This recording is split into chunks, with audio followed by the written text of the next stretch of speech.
Hey, you do talk a lot though. She's saying, I'm in a hurry. I'm saying, okay, it's on you, Jeanie. Don't ask me curly questions. We're back. Oh, no. I took a drink of water at the wrong time. That's all right. We're back for Hebrews chapter 4 in today's episode. Yes. My Bible says, when the promises are mixed with faith. Mm-hmm. This one says the promised rest for God's people. What's yours? NIV or NLT here. NLT. Okay. For as long as then, as that promise of resting in him pulls us onto God's goal for us, we need to be careful that we're not disqualified. Okay, first sentence there, like, I don't know what is going on. Okay, yeah. We received the same promises as those people in the wilderness. The wilderness, remind me again, that was when they were in the Exodus. When they were wandering around for 40 years. 40 years. Which is what he was just talking about. He or she was just talking about at the end of the last chapter, or in chapter 3. All right. But the promises didn't do them a bit of good because they didn't receive the promises with faith. Mm-hmm. Well, hang on a minute. So they were told they're going to go into the promised land. They're taken into the wilderness, and this is saying they didn't get there because they had an issue with faith? Yeah. Really? Well, what was their rest was the promise that they would take the promised land, that they would come into this land that was flowing with milk and honey and everything would be wonderful and they would be brought out of slavery and live in peace. That was what they thought of as the promise of rest. But when they hit the desert and the struggles and the challenges of the desert and the vision of the enemies, like the 12 spies that went up and 10 of them came back and said, this is all too hard. That was when they lacked faith and said, we can't do this. God can't do this for us. We're not capable of this. We're grasshoppers in our own eyes. It's all too hard. It's all too painful. We're hungry. We're thirsty. We're tired, etc. There's no faith in any of those comments. And because of that faith, they didn't see the ultimate rest. So they had a heart issue. Yes, I like it. Heart issue. Okay, even though they had seen God part the Red Sea, him provide the manna. Or had he already provided the manna, or does that come in the 40 years? That comes in the 40 years. Okay. So during this time of wilderness, they're seeing that, yes. Okay, sorry. No, I just was confused because you mentioned before they go with the 12 spies. So they come through from the Red Sea and then they get to the Promised Land and then there's the 12 spies. Yep. And then they have the 40 years of wilderness. Yes. Okay, so the manna comes in the 40 years or in the bit before? I think now you're testing my memory of Exodus. I think it comes as a result of actually one time them saying they're hungry and whinging. So a few days in, they're complaining we're out of food.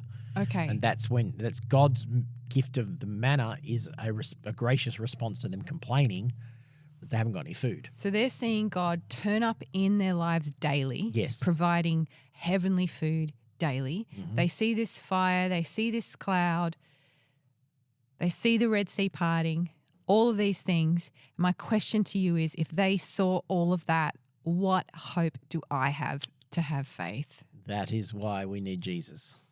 Okay, how does Jesus solve that problem? Because of all the reasons it's saying in this passage, if we can get a revelation that Jesus is greater than all these things, that it ultimately will be that faith in this supreme Christ who is greater than the story of the Exodus. It brings us into a greater rest and a greater promised land. That should be enough to keep us going because we have the benefit of relationship with Christ. Christ, who has shown us how valued we are by giving his life for us. Mm-hmm. That's what I'm supposed to think? I think so. Yeah. Okay. So I don't see the Red Sea parting. I don't have this daily bread, but I have a vision of a man on a cross whose blood is poured out for me. That is meant to increase my faith? Yes. Really? Yes. Yes. Yes? So we have the account here of, let's say, the writer to the Hebrews who has heard the account from people who firsthand witnessed Jesus' resurrection. So this is a second-hand account writing to people who are hearing it third-hand. Okay. Okay, 3 degrees of separation, I suppose, or 2 degrees of separation from Jesus. So we are also now have access to this same text 2,000 years later, which by faith we see is a third-hand account Actually, it's a second-hand account. We're the third-hand account. It's a second-hand account. It's an account of somebody who knew somebody who saw Jesus. That should be enough for us. Should be. Mm-hmm. Okay. I think that's what it's appealing to. It's appealing to the fact that, I've seen this. The Apostle Paul says this in the 1 Corinthians 15. He says, Jesus rose from the dead and appeared first to Peter and then to the 12 and then to 500 and then lastly to me. And he actually says about the 500, he said, some of those have died, but some of them are still awake. Some of them are still alive, so go and ask them. So he's quite happy to appeal to the validity of a second-hand account, or in that case, a first-hand account. So I think we're on good foundations to trust in the validity of the gospel message because we are hearing it from first-hand and second-hand accounts. And we're hearing Hebrews here from a second-hand account. We're hearing Matthew's gospel from a first-hand account. We're hearing Paul's writings as essentially a first-hand account, someone who saw the risen Jesus after his resurrection. And am I wrong in thinking that Hebrews is essentially an argument for Christ? That's what it is, the story of Christ. So the validity and strength and superiority of Christ, yes. So the author is setting up the story, talking about Moses, talking about angels and other chapters to point us towards Christ. Yep. Yep. To show us, don't put your faith in those things alone. The thing that Jesus offers is better than what Moses offered. The rest that Jesus is offering is better than the rest that Moses was offering that they squandered. But we only really understand all of this if we have faith in the first place. We need faith in the story. We need to be able to listen and believe in it. And here we need to remember that God said, exasperated, I vowed that they'll never get where they're going. They'll never be able to sit down and rest because they did not have faith. Yes, because of their lack of faith. Therefore, God said, okay, if you refuse to believe, it's not going to happen. Okay, so if I refuse to believe today, if I'm praying for something and I see it as so hard, so impossible for God to change that situation, is he actually testing my faith saying, well, because you don't believe, it's not going to happen? Does that happen today? Did I ask that right? Yeah, I think I know what you asked. I think that's a valid question that we need to wrestle with. Pharaoh was given 5 opportunities to repent and turn to God, and then on opportunity number 6, it's instead of Pharaoh hardening his own heart, started to say God hardened Pharaoh's heart. And for plagues 6 to 10, it says God hardened Pharaoh's heart. So I think there's a sense in which all of us have a chance, an invitation into accepting by faith this rest that's available, accepting by faith Christ. But there may come a point at which if we continually refuse to trust, that God will say, okay, now you're refusing to trust. I'm going to honor your refusal and you will never enter my rest. But that's not against God. That is against us. That is on us for refusing the multiple opportunities that God has given us to accept him. The invitation. This book of Hebrews is an invitation into accepting Jesus and a warning into what will happen if we consistently refuse to accept Jesus. Okay, I can see that. So if I'm trying to develop in my faith and believe more about God, it would be wise if I believed that he was bigger than the problem and that he will actually act on my behalf. I call that faith. That's what faith is? Yeah, that's faith. That's what faith is. Okay, wait, and we're never going to get that perfectly right. Yeah. Sorry, cut you off. No, I just want you to say, give me a sentence of what faith is. Better than the way I just said it. How about please the book of Hebrews, chapter 11. Don't make me read more. Faith is, let me read it to you. Oh. Faith, come on. I just expected you to have a good answer. Well, this is what I would have said.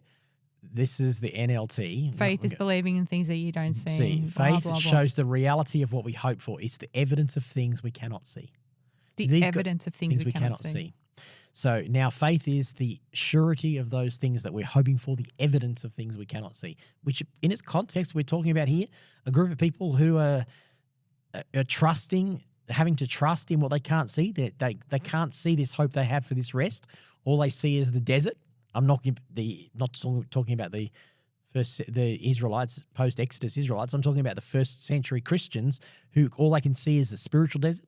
All they can see is the hardship, the persecution, the seeming lack of evidence of what they are hoping for. And Paul's saying, the writers of Hebrews are saying, actually, that's faith. Faith is the evidence. You don't actually need to see the evidence. You're hoping for something, but faith is the evidence that you're going to get it. That shows that you actually believe. So if faith is the evidence, is that all or mostly what God asks of us? Yeah. You said that so quickly. Yeah. Absolutely. It's what God asks of us. So he asks for our faith and the acceptance of his son. Those two things? Yep. Hebrews 11, again, where I just was. But we're not talking about Hebrews 11. Yeah. Well, it fits the argument. Okay. Because it says in Hebrews 11, verse 6, it says, it's impossible to please God without faith. Anyone who wants to come to him must believe that he exists and he rewards those. So we please God by having faith? By faith, yes. It's impossible to please him without faith, but faith pleases him. Okay. So if I'm standing in a moment in my life or a season of my life, as people say, and there's all hardship around me, hard times around me, would God be pleased in the fact that I say, God, I'm going to stand on your word and believe that you are acting in this moment for the good of me because you love me, even though I cannot see it? Yes. He would be pleased in that. He would be incredibly pleased with that. And that's I would say that's all faith. I have to do to please God. Yes. Yeah, let's just go with yes. I mean, I'm not trying to please God. That is pleasing to God. Yes. That's what but Christianity is. Just remember that faith will have an outworking of some kind. So I'm not just talking about, once again, not a mental assent that just says, I believe it, I hope. There'll be some kind of active engagement with that belief. Okay. So same scenario. I say the same thing. I believe that you are doing something in this moment. And then let's say, freakishly, an idea drops into my mind where I can go and do something which will actually work out for the good of the situation. Is that coming from God? That's coming from God. Well, not. Yeah, it could. Yes, I think that's a valid assumption. It could be that you've leaned into God and God has given you an answer to that situation. Because I've actually stood firm in God. I believe in God and said, I believe, I have faith, therefore I get a promise of God, or I get an answer. I think that's called biblical wisdom. Biblical wisdom. Wisdom. Okay. Mixing lots of words here, faith and wisdom. But I think that is what the message of the scriptures is about, is this concept. And we have access to this supernatural wisdom of God, which helps us to work our way through life and find his will and achieve his will in our lives and in the lives of those around us. And that is accessed by faith in God. If I do not open myself up to believe that God will answer, we're going to do what we talked about in the last episode. We might try and birth an Ishmael. We might try and get out of the tunnel our own way. Well, that's not going to lead to any fruitfulness. But faith says, Lord, I trust you. And God goes, great. Now let me give you some wisdom. It's the tree of the knowledge of good and evil. I trust you. Lord, I want to take from this tree and do it my way, but I'm going to trust that you'll provide the answers. Okay. And when you do, that's called faith. And I think that's what opens up to God giving you the pathway or the wise way forward in that situation. That's when I would enter the promised land. I think so. There's an element of rest there, even if you don't see the answer. So you use the example. Let's continue your metaphor there. You might have been given a solution to that problem and you go and activate it and see that problem change, okay? That is entering into the rest. Now, if we use the Hebrews 11 analogy again, there are others who don't see the solution to the problem. They just trust that God will give them the solution to the problem, but they get sawn in two. They got martyred for their faith. Okay? Okay. So life was pretty hard for some of these people. They were being thrown to the lions and they were being martyred for their faith. And Hebrews says none of these people actually saw rest in this life, but they were hanging on for the ultimate rest. And they were also commended for their faith. So their act of faith was given in surrendering themselves to martyrdom. They didn't see the solution. It says in Hebrews 11, some actually stopped the mouths of lions, talking about Daniel. Some had the ability to see a breakthrough in this world. Others didn't. But the ultimate commendation on their faith was not whether or not they saw or entered into a degree of rest on the outside in this life, because they had rest on the inside. And they were looking forward to the ultimate rest that was available to them. And that's commendable. And that's commendable. It actually says these were commended for their faith. This is talking about people who were martyred and sawn in two and shipwrecked and flogged and stoned. And this is all of these were commended for their faith. Because faith trusts in God and is the evidence of things hoped for. It trusts in, I may see a breakthrough and an answer in this life to my situation, and I may not, but nonetheless, I trust that one day I will see the ultimate breakthrough. And the development of the relationship of a person with God is to stand in that moment and say, even though I don't believe it, I may not see it, I'm still grateful for you, Yes, God. I'm that's still faith. trusting you. I still trust in your goodness. All right. Now, if I did the opposite in that metaphor and I actually said, I'm so angry and upset and all the things that they said in the wilderness, is this why this sentence is said? God made that vow in verses 3-7. God made that vow even though he'd finished his part before the foundation of the world. He made the vow that they will never get where they're going. Yeah. And then it says here, somewhere it's written, God rested the seventh day having completed his work. But in this other text, he says, they'll never be able to sit down and rest. So this promise has not yet been fulfilled. Those earlier ones never did to that, what you said before. They never did get to that place of rest because they were disobedient. Mm-hmm. You didn't say anything about disobedience. Well, lack of faith is disobedience. Is it really? Mm. No. Yes.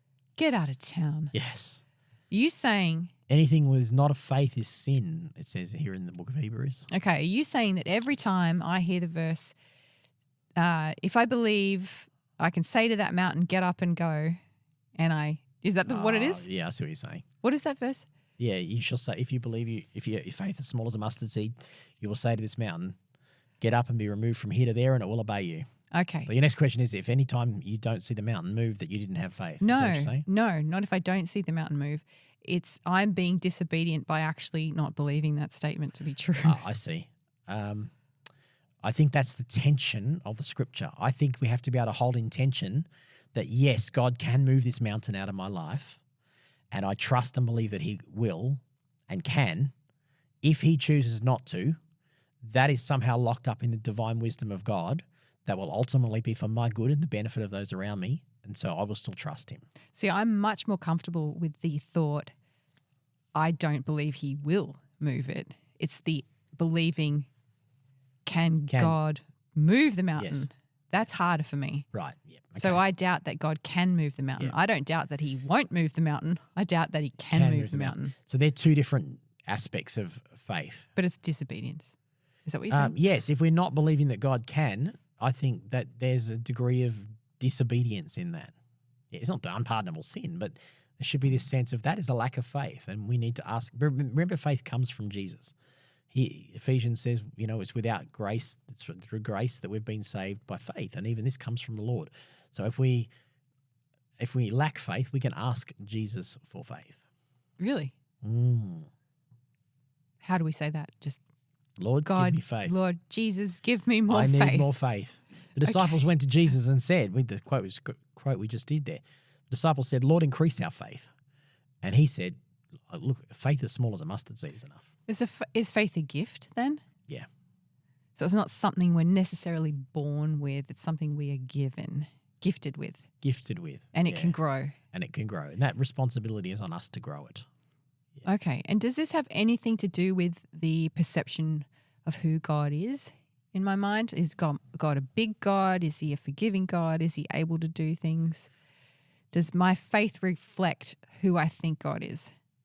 Yes, I think it will come out of your perception of who God is. So you said you struggled to believe, that God can do something. So for me, I would say my challenge has been different to that. I've probably more prone to go, God, I know you can, but I don't know if you will in this particular situation. I know you can do it in Jeanie and Johnny's family, but can you do it in my family, Lord? Or will you do it in my family? I've seen it in other people's lives, but will you do it in my life?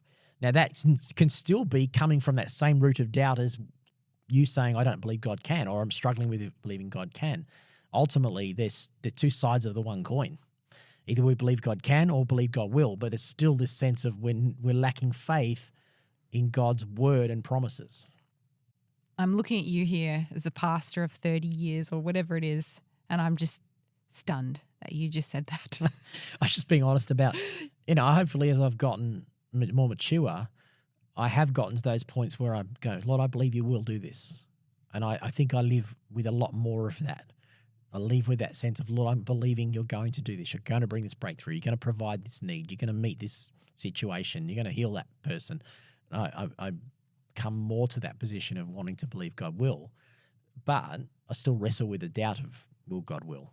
Is that because in your experience you have seen God act more in the positive, that he's done more of those things? Yeah. So would you say like 70% to 30%? Yeah, I guess so. That's probably right. 70-30 is probably a good. Oh, really? Good, Yeah, nice. pretty good. Yeah, more often than not, I've come to a point where I can sense this is going to work out. It's sucky right now, but this will work out. And I just cling to that in faith. And doesn't mean I don't have moments where I stay up late at night and wake up in the middle of the night wandering and tossing and turning and wanting to break through and still wrestling with it. So it's probably not 70% of times versus 30% of times in situations. It's probably 70% of time in our situation I might be positive, and 30% of the time in that same situation I might be wrestling with the will God come through for me kind of thing. Probably so every situation I face a battle between believing God will or believing God won't, or being fearful or anxious that God won't. What about those things you're still believing for that haven't come true or haven't happened? Do you still have faith that they will in God's time? Yes, I try to. Once again, it's probably there are moments when I do it well and moments when I don't do it well. But yes, I've never given up. And because I live with this sense of even if I don't see it in this life, I will see it in the next. I will see the ultimate breakthrough. I will see in the new creation, I will see that rest. Okay. What about in the perspective or the example of if you're praying for somebody to come to Christ and be transformed, because you can see there's a lot of problems in their life and you believe that if they come to Christ, those problems, God will change and shift the situation and bring goodness to those problems. Okay, but you've been praying for this person for 30 years and it's never happened. Should we just keep praying for that person? Do we say it's all over? What do we do? I think we should never say it's all over. It's never over until, well, even beyond that. I think in the infinite wisdom of God, we never know what a person's going to do in their last moments of their life or whatever the case might be. So I think it's never over, and I think it's good for us to always continue to pray and believe that God will come through. What do you think of this idea that when you're praying for a person and they haven't given their life yet, it's because they're still working out their testimony? I've heard that too. I think that's... Or they're living through their testimony. I think that's part of it because that's locked up in the infinite will of God, that they're still working on their testimony. But not to say they're doing it consciously, but God is still working in their life despite their turning on God. Yeah. I mean, we would use that word testimony. They would never use that. They would never use that word. I think it's probably a better way to phrase it is to go, God's still working in and through their life despite their rebellion, despite their unwillingness to come. I still pray and believe that God is working to bring them to a place of ultimate surrender to Him. Okay, so we keep the faith. We keep believing that God is working out in their life. And I think because sometimes in a person's life, this event has to happen before that event has to happen, which eventually leads to the resulting person giving themselves to Christ. Yeah, that's right. That's the divine plan of God that brings us to the point of conversion. Yeah. It's like God's got this big game of, not chess, you could say chess. Well, I was chatting with Simon yesterday about this very thing after church here at the Rule about the whole divine plan of it's us against God and God's the ultimate chess master and we think we have free will, but God is directing our life so that ultimately we're being pushed in a certain direction, but we're still choosing. Yeah. But we're being given an option that is beyond us to choose. Ultimately, what we're choosing is, will we have faith or not? Yes, and I think, this is the locked up in the wisdom of God. We still somehow have free will, and yet God orchestrates it in such a way that, I don't know how to put it, He gives us free will, but He also makes it so that we choose Him. Maybe that's the best way to put it. Okay. We've talked about angels in this, so I'm just maybe the discussion of angels is sending me down this path. Talking about free will, talking about chess. What happens when you throw in another person's prayers Yeah. into a person's life. This person has their free will. Mm-hmm. They think they're living their life. And then suddenly they've got people praying and believing for that person. And so God is answering their prayers, but therefore affecting that person's life. Therefore, so let's use the chess analogy, because this is confusing, and it's a bit like trying to define the Trinity. It's beyond human wisdom to be able to put it in a box. But if we continue the chess analogy, if I'm praying for a particular person, somehow my prayers might be allowing God to move other pieces of chessboard around to help with the direction that ultimately that little pawn needs to go to reach the conversion point.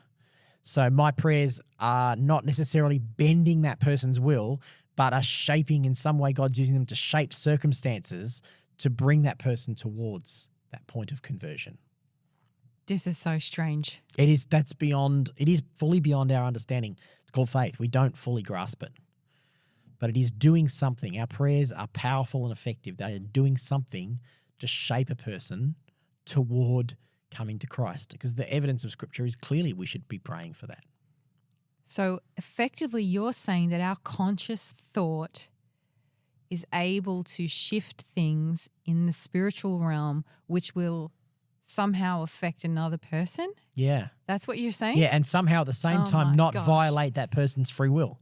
It's mind-boggling. We should just stop now. This is too much. I don't fully grasp that. And look, scholars and have argued about this stuff for thousands of years. How does this free will thing work? And you can go down different rabbit holes, but I think they all have to be held in tension.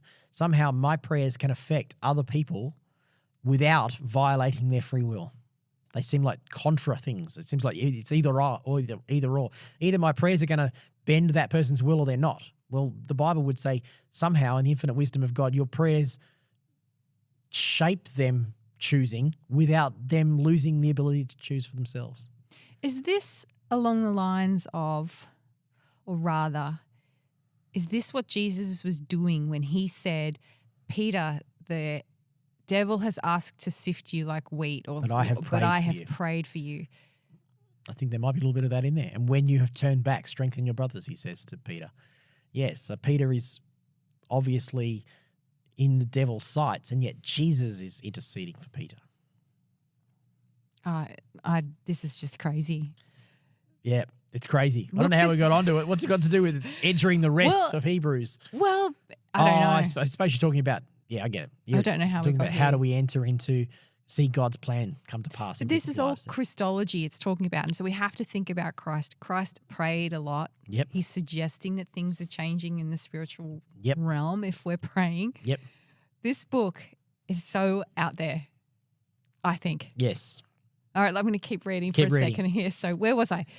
Today, please listen, don't turn a deaf ear. And so this is still a live promise. It wasn't cancelled at the time of Joshua. Otherwise, God wouldn't keep renewing the appointment for today. The promise of arrival and rest is still there for God's people. God himself is at rest. Although another book argues and says he's not at rest. He's actually active, right? Mm-hmm. What book is that? Jesus says it about my Father is always working. Yes. I think he's talking to John 8, I think it is, or John 7, something like that. My Father is always working. Yeah. However, continuing on, and at the end of the journey, we will surely rest with God. So let's keep at it and eventually arrive at the place of rest, not drop out through some sort of disobedience, which is a lack of faith, as you said. Well, there's other things as well. But part of that is that sense of I'm giving up. It's all too hard. I'm dropping out. All right. Continuing on, verse 12, God means what he says. What he says goes. His powerful word is sharp as a surgeon's scalpel, cutting through everything, whether doubt or defense, laying us open to listen and obey. Is that what happens when we pray? We're like praying, God, use your scalpel to cut through this moment. Yeah, I think that's a pretty good analogy. Really? Yeah, okay. I think that'll work. Because nothing and no one is impervious to God's word. We can't get away from it no matter what. Yeah. Now that we know what we have, Jesus, this great high priest with ready access to God, let's not let it slip through our fingers. We don't have a priest who's out of touch with our reality. He's been through weakness and testing, experienced it all but the sin. So let's walk right up to him and get what he's ready to give. Take the mercy, accept the help. Okay, so in this bit at the end here, He's now shifting from talking about rest into the high priest. So he begins a third thought here. We've had the angels, we've had Moses, and rest is included in Moses, that whole idea of the Exodus and all that. Now he's shifting and talking about the high priest. So he's changing tack. But to sum up the earlier chapters, the earlier bit that you read there, he's really just encouraging the people to stay the course because there is an ultimate rest available that is greater than the rest of the promised land. Because let's face it, they went into the promised land, and that wasn't really, even then, Joshua didn't bring them into a place of rest. No, there were a lot of battles. Yeah, a lot of They had battles. to rebuild cities or build new ones. And even after that, they ended up in exile. So it's Yes. obviously talking about more than that. The Hebrews writer is trying to get you to say the ultimate rest was not the land of Israel. The ultimate rest is greater than that. It's rest from our struggles, the struggles of life, the persecution of life, the hassles of life. That's the ultimate rest. Okay, and the ultimate rest is when I'm in my hardship time and I have faith in God, I'm able to trust in him and sort of let go of the scenario, stop trying to birth my own Ishmael, that kind of thing. If I let go, that's the rest in the moment. Yep. I remember my Bible college lecturer, Ken Chant, saying many years ago, Jesus was in complete rest on the cross. Okay. Think about it for a minute. So even though he says, my God, why have you forsaken me? He's doing that to fulfill prophecy. Pointing back to Psalm 110. Yeah, right. But Jesus came to the point of rest in Gethsemane. Oh, because he was obedient? His rest is obedience? Is that what you're about to say? Right. Exactly where I'm going with it. So his greatest wrestle took place in Gethsemane, not on the cross. From the moment he walks back to Peter, James, and John in Gethsemane, where he says, nevertheless, your will be done, he's come to a point where he is completely surrendered to this next step. And Gethsemane is where he's like crying blood, the night tears before. of blood or whatever. Yep. Okay. Yep. So that was his final battle that he had to do with, Lord, if there's another way, please, Father, if there's another way, but nonetheless, your will be done. And once he did that, the rest was a rest. I'm not saying it was easy. I'm not saying it wasn't painful, but Jesus was completely at rest on the inside despite having to endure incredible hardship on the outside. He was surrendered to his Father's will. And it says in Hebrews here, for the joy set before him, he endured the cross. He came to a point where he went, I'm going to go through some crap right now, but there's a joy on the other side. So I'm going to do this. And he was completely in control of his own well-being. And you see that in these accounts ahead of his conversation. You see it where he says, don't you think I can call on a legion of angels? He says to Peter, he says to Pontius Pilate, you'd have no power over me if it wasn't given to you from above. So you see these conversations. He's in complete control of his faculties, even in the midst of all of this lead up to the cross. Can I think then that the time in the wilderness, which he talked about for the Israelites, was that moment meant to be a point of surrender? Like, should they have come to a point of surrender to God so they could come into the rest? Yes. Okay. So does he do that in our lives now? We have these hardships time.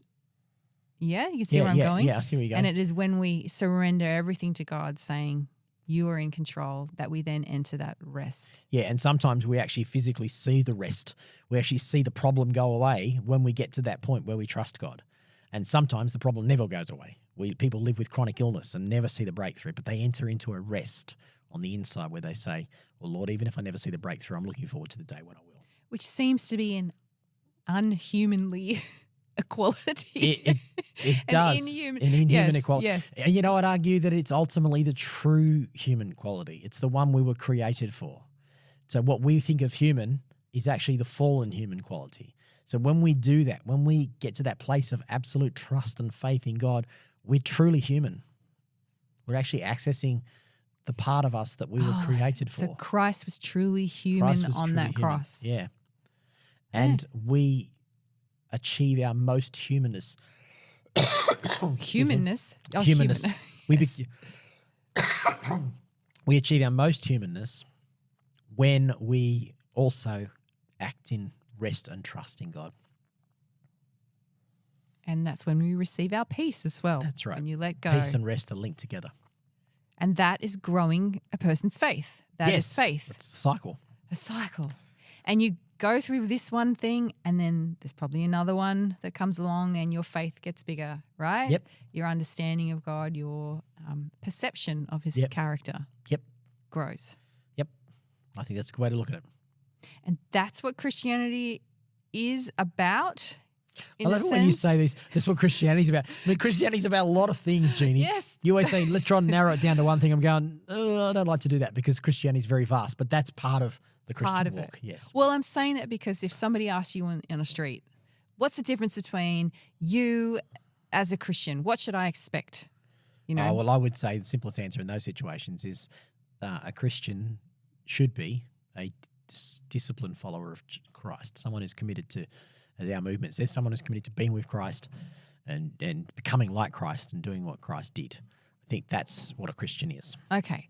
A Christian is a person who's committed to following Christ. Following Christ. Who will experience life's troubles anyway, but who in faith gives God the reign, the reins for the moment and enters into a supernatural rest. Love it. That's good. That's really good.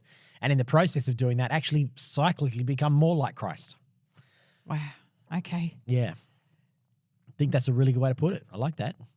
Where are we at now in this? I think we can go. at the we end, can go on. The end of chapter 4 introduces the high priest theme, which we'll be able to pick up in the next 2 chapters in more depth. So we probably don't even need to address it here. Wait for tomorrow's episode. But it just introduces it by saying we have this great high priest who's now in heaven, unlike the high priest on earth. So we have this high priest. He understands us. We've talked about it. He's human with us. He understands our weaknesses. Even though he didn't sin, because we have this great high priest, we can come boldly to God. And what does the priest do? Intercedes for the people before God and represents God to the people. That's what it's a mediation role. So this is the passage I quoted in our church service here yesterday at the rule that because we have this Jesus who is now gone into heaven, we can come boldly into the throne room of grace. And so that's the theme that he's going to pick up and talk about in the next 2 chapters. Okay, I don't feel very bold at all after reading all this stuff. I'm thrown by angels. I'm thrown by all of this stuff. Chew on it for longer. Yeah. I would say that to you folks, just chew on this stuff. Remember that these people had grown up with this stuff. We don't necessarily have it built into our psyche or our worldview, so it's going to take time.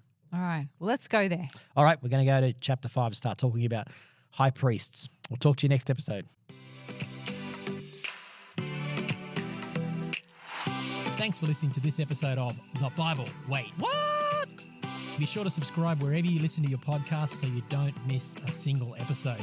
And you can also find us on all the socials. Just search The Bible. Wait, what?